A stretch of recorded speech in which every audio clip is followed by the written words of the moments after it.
ऋषिमुनियों की पावन धरती, देश धर्म का नाता है।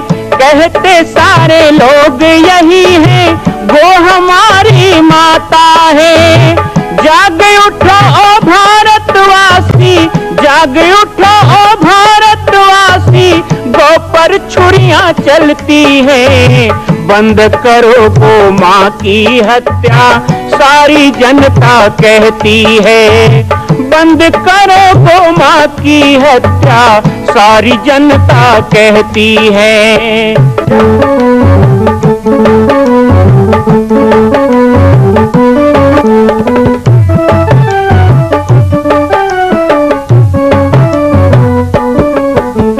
जगह जगह पर बूचड़ खाना, लाखों गौएं कटती हैं।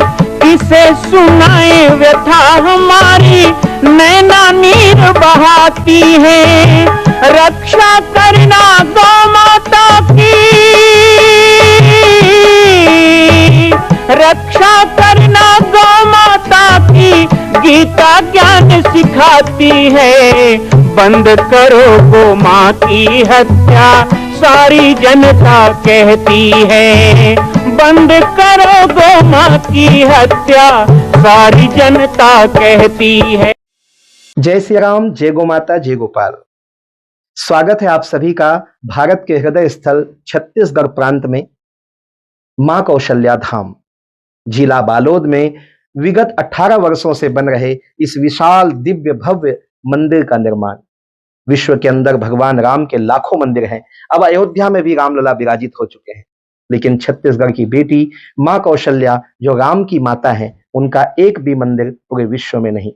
इसीलिए यह विशाल तीर्थ का निर्माण विगत वर्षों से चल रहा है बालोद जिला छत्तीसगढ़ में। 25 करोड़ की लागत से बनने वाला 108 फीट ऊंचा, 65 फीट चौड़ाई और 136 फीट लंबाई का राजस्थान के ठोस पत्थरों से बनने वाला यह मंदिर हजारों वर्ष तक भारत में 5वें धाम कौशल्या धाम के रूप में स्थापित रहेगा। 3 तल के इस मंदिर में प्रथम तल पर भगवान शिव, मध्य तल में गोद में रामलला को लेकर स्वर्ण सिंहासन में मां भगवती कौशल्या विराजित होंगी और तीसरे तल पर पंचमुखी हनुमान। इसके अलावा सामाजिक समरसता को समर्पित यह मंदिर सनातन हिंदू धर्म के समस्त देवी देवताओं महापुरुषों की मूर्तियों से सुसज्जित होगा। आप सब एक एक मूर्ति का संकल्प भी इस मंदिर के लिए कर सकते हैं। ध्यान रखिएगा, यह अवसर बार बार नहीं मिलेगा, क्योंकि 2026 में मां कौशल्या का दिव्य भव्य धाम स्थापित हो जाएगा। मां कौशल्या विराजित हो जाएगी। एक बार पुनः आप सबको निवेदन करूंगा, आइए, जुड़िए और सबको जोड़िए इस विशाल तीर्थ के निर्माण में। मैं राम बालक दास महात्यागी आप सभी को आह्वान करता हूं, संपूर्ण प्रदेश एवं देशवासियों को, कि जिस तरह रामलला के दिव्य भव्य मंदिर के लिए आप सब ने मुक्त हस्त से दान दिया है, इसी तरह मां कौशल्या के एकमात्र विश्व के प्रथम धाम के निर्माण में आप सभी मुक्त हस्त से दान दें। यह दान 3 आहुति के रूप में लिया जा रहा है। हम 1100, 1700, 5100, 11,000, 21,000, 1 लाख, उससे भी अधिक जो भी राशि करना चाहें 2025 और 26 के अंतर्गत 3 बार देने का संकल्प लेंगे। वाटिका में बहुत प्रकार की चीजें होती, लेकिन ये योग वाटिका है। योग वाटिका में विषय की वस्तु नहीं होती है। विषय भोगों को बढ़ाने वाली यहाँ बयार नहीं चलती है। यहाँ फूलों का सुगंध होता है, लेकिन मादकता नहीं होती। यहाँ पक्षियों का कलरव होता है, लेकिन चकवे का विलाप नहीं होता है। ऐसे महाराज जनक की वाटिका। लेकिन कहते हैं जैसे ही भगवान राम ने यहां प्रवेश किया, जितने भी मोर थे वो बोलने लगे, कोयल कूकने लगी, वाटिका का एक एक फूल जैसे झुक झुक करके भगवान राम को अपनी ओर बुलाने लगी। भगवान बड़े सज्जनता के साथ गए, और किसी के बाग में जाओ तो बाग की मर्यादा क्या है? मर्यादा पुरुषोत्तम एक एक बातों का ध्यान रखते हैं। बाग की मर्यादा क्या है? तो जो वहां के रखवाले होते हैं ना, वैसे तो राज अतिथि हैं, और जनक जी की इस बगीचा में कोई पुरुष प्रवेश नहीं करता था। ये पुरुषों के लिए निषिद्ध क्षेत्र था। लेकिन चूंकि भगवान राम राज्य अतिथि हैं, और गुरुदेव की आज्ञा से पुष्प लेने गए हैं। वहां घूमने नहीं गए हैं, पूजा के लिए गए। और किसके आदेश से गए हैं? गुरु के आदेश से गए। ये हमें शिक्षा देता है कि आज का जो युवा है, यदि वो गुरु के आदेश पे चले, हमारे भाई गुरुओं के आदेश पे चलें, बड़ों के आदेश पे चलें।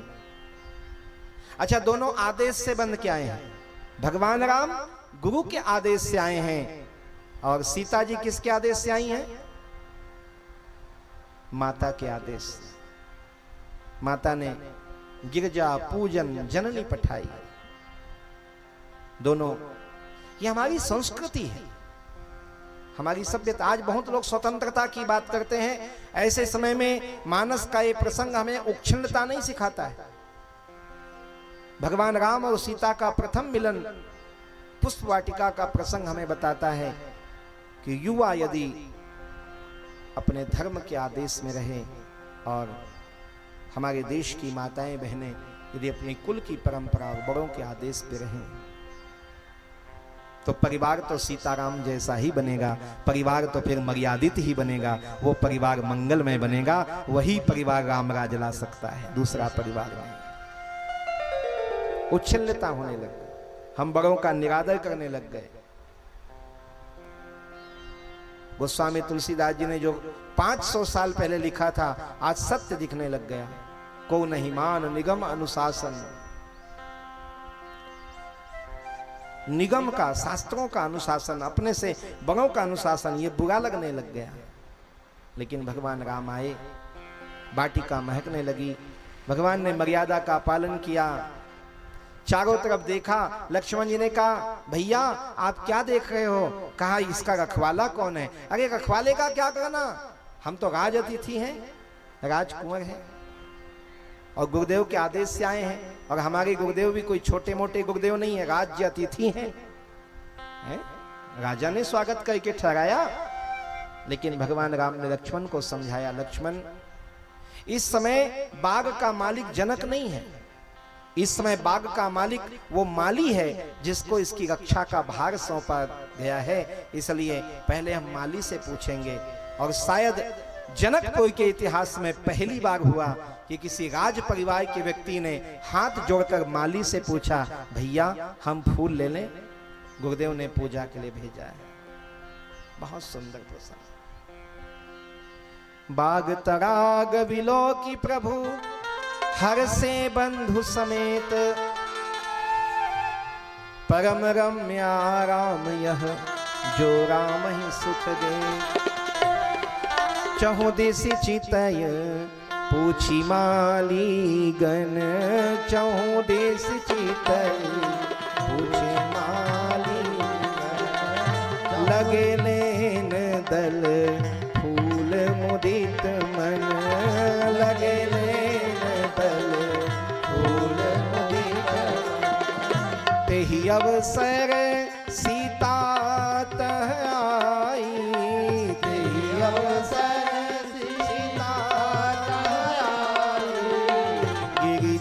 पूजन जननी पठाई, गिरिजा पूजन जननी पठाई। संग सखी सब सुभग सयानी, संग सखी सब सुभग सयानी। गावई गीत मनोहर वाणी, गावई बड़ा सरोवर है और सरोवर के किनारे गिरजा का मंदिर है। गिरजा पूजन, यहाँ पे 7 बार गिरजा शब्द का उल्लेख है। गिरिजा अर्थात जो गिरि से उत्पन्न हुई हो, हिमगिरि की बेटी गिरिजा। यही हिमवान पुत्री हैं जिनको समुद्र मंथन के समय जब इंद्र ने पर्वतों के पंख काट दिए थे, तो उस समय मिथि नाम का एक पर्वत है। मिथि नाम का पर्वत जो हिमगिरि की कन्याओं को लेकर इंद्र के कोप से बचना चाहता था, वो मिथिला में गिरा। मिथि के गिरने से ये मिथिला कहलाया। और मिथिलेश्वरी माँ भगवती ही गिरजा के रूप में यहाँ विराजित है। उस सरोवर में माता सीता और सब सखियों ने स्नान किया। उसके बाद माँ भगवती के मंदिर में गए। मंदिर में व्यक्ति क्यों जाता है? वर मांगने जाता है। मुझे तो ऐसा लगता है कि जब सीता जी भवानी के मंदिर में गईं और उनको राम जैसा वर मिला, उसी दिन से ये चलन शुरू हुआ कि मंदिर में जाओ तो वर मिलता है। भाई कुछ भी मिल सकता है। कई लोगों को पैसा मिलता है, कई लोगों को बाल बच्चे, नहीं तो बाल बच्चे, माता तो झोली भर, लेकिन वर मिलना कहां से कहा? तो यहां समझो सार्थक होने वाला है। मंदिर में गई, लेकिन सीता जी पहले से बचपन से उस मंदिर में जाती थी। लेकिन आज सीता जी तो मंदिर में हैं, लेकिन देवता तो बाग में घूम रहे थे ना, इसलिए मंदिर में मन नहीं लगता है। सीता जी का मन बार बार बाग की ओर आकर्षित होने लगा, पूजा में मन नहीं लग रहा। माता भगवती भी जैसे कह रही हो, अरे सीते कब तक मुझ में मन लगाएगी? अब जिसमें तुझे मन लगाना वो तो तेरा बाग में घूम रहा, उधर देखो। और एक संदेश वाहक के रूप में एक सखी आती है। एक सखी अलग होके चली गई, उसने राम जी को देख लिया। ये सभी कथा में होता है, कोई एक सूत्रधार होता है ना, वैसा ही सूत्रधार। तो एक सखी बाग में चली गई और उसने बाग की शोभा देखी, वो पागल हो गई। फूल ऐसे फूल रहे हैं, कोई कली कली नहीं रहना चाहता। हर कली आज फूल कर सुगंध भगवान के चरणों में चढ़ाना चाहता है। एक एक परिजात का पुष्प गिरकर प्रभु के चरणों में उतरना चाहता है। मोर नाच नाच कर पंख गिरा रहे हैं। वो मोर जिनको पंख प्रिय होता है, वो जगह जगह पंख हिलाकर पंख गिरा रहे। किसी मोर को लगता है कि शायद मेरा पक्ष उठा के राम अपने शीश पे धारण कर लें, मेरा पक्ष धन्य हो जाए। सब निष्पक्ष होने लग गए।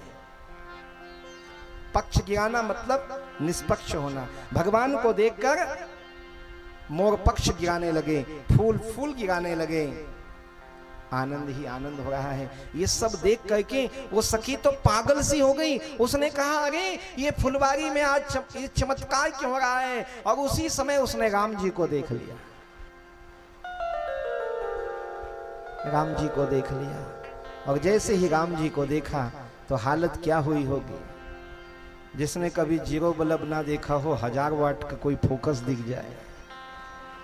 वो बिचारी ने सुंदर चीज नहीं देखा था, राम को देख लिया, क्योंकि राम भी तो बड़े कौतुकी हैं। वो समझ गई और नाचने लगी, गाने लगी, और दौड़ते प्रेम विवश सीता पही आई और सीता को बताने लगी। सबने पूछा क्या हुआ? बड़ा सुंदर पद है किसी का, ये चमक ये दमक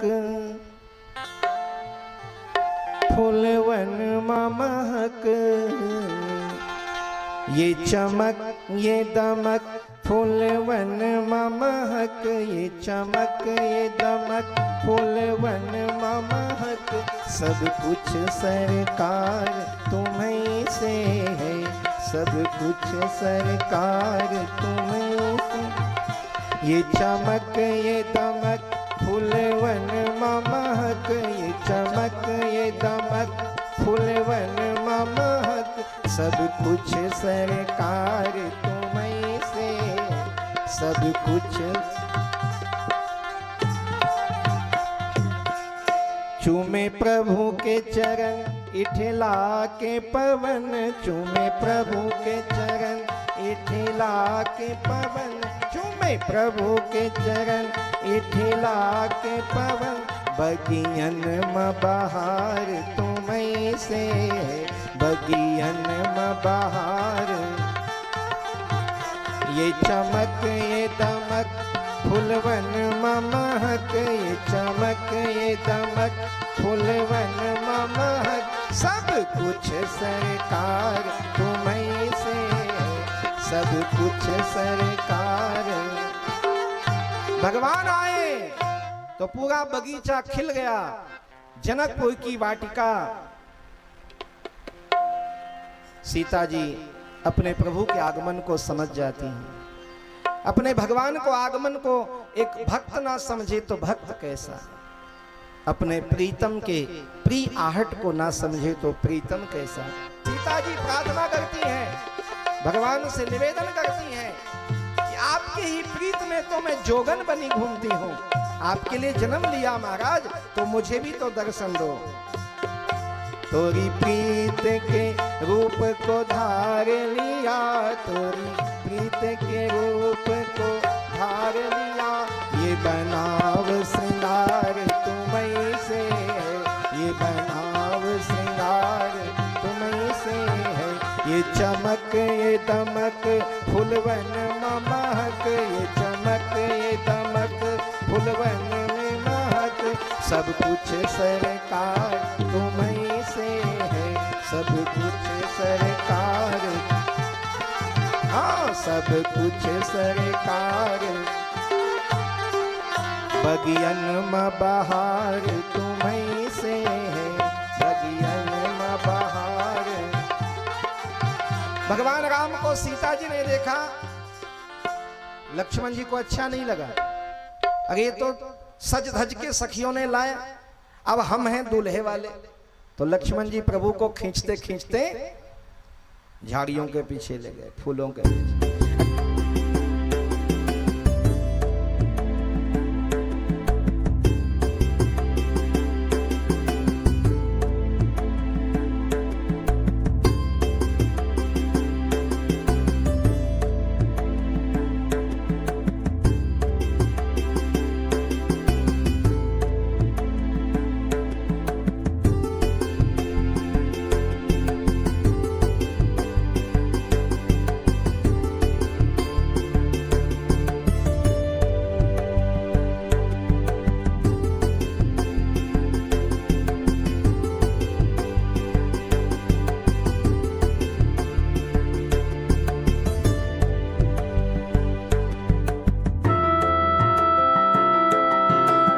मां कौशल्या के धाम का निर्माण प्रारंभ हो चुका है, अब 2026 में पूर्ण होने वाला है। अरे अंगद हनुमान नहीं तो गिलहरी तो बनिए। एक छोटा सा संकल्प आप अपने मां भगवती के लिए नहीं कर सकते हैं? यदि आप राम भक्त हैं तो मैं चाहूंगा कि मां कौशल्या के धाम के निर्माण के लिए आप अपने जीवन का एक अंश जरूर समर्पित करें। आइए हमारे नीचे चल रहे व्हाट्सएप नंबर और अकाउंट डिटेल पर संपर्क करके अपने जीवन का एक अंश लगाकर आप भी पुण्य के भागी बने। मैं राम बालक दास महात्यागी, मां कौशल्या धाम, जिला बालोद, छत्तीसगढ़ से। मां कौशल्या की पावन जन्मभूमि छत्तीसगढ़ प्रांत में बालोद जिला में स्थित है श्री सर्वसिद्ध शक्तिपीठ जामड़ी पाटेश्वर धाम। परम पूज्य सद्गुरुदेव राजयोगी बाबा जी की तपस्थली श्री पाटेश्वर धाम और विश्व के अद्वितीय मां कौशल्या जन्मभूमि मंदिर निर्माण का दर्शन करने और इसी प्रकार समसामयिक विषयों पर अपना ज्ञान वर्धन करने के लिए और 10,000 गायों के लिए बनने वाले श्री हनुमान नंदीशाला गो अभ्यारण्य का समाचार प्राप्त करने के लिए आप सभी देखते रहें YouTube चैनल पर राम बालक दास, और हमारे चैनल को आप सभी सब्सक्राइब करें, घंटी का बटन दबाएं ताकि आप सूचनाओं से जुड़े रह सकें। जय श्री राम, जय गौ माता, जय गोपाल।